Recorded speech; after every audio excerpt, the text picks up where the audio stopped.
अग्नेदब्रुवन् यस्वैवं ब्राह्मणो विद्यात् तस्य देवा असन्वसे रीचते लक्ष्मै च पत्न्यौ अहोरात्रे पास्वे नक्षत्राणि रूपम् अस्विनौ व्यात्तम् इष्टं मनिषान अमुं मनिषान सर्वं मनिषान तच्चैयोरावृणीमहे घातुं यज्ञाय घातुं यज्ञपदये दैवी स्वस्तिरस्तु नः स्वस्तिर्मानुषेभ्यः ऊर्ध्वं जिगातु भेषजं सन्नो अस्तु द्विपते सञ्च दुष्पते।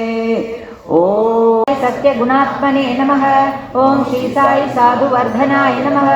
ओम श्री साई साधुजन पोषणाय नमः। ओम श्री साई सर्वज्ञाय नमः।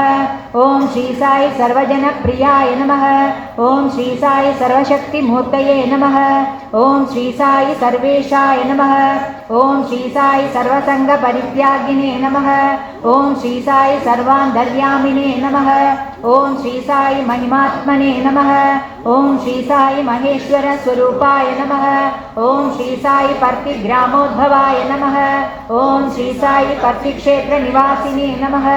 ओम श्री साई यशकाय शिरडिवासिने नमः।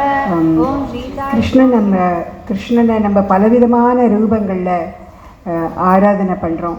தெற்கில் போனால் குருவாயூரப்பான்னு சொல்லி எண்டே குருவாயூரப்பான்னு எல்லாரும் அவ்வளோ பிராண தியாகம் பண்ணுறதுக்கு ரெடியாக இருக்கா. அந்த மாதிரி குருவாயூரப்பனா பூஜை பண்ணுறா.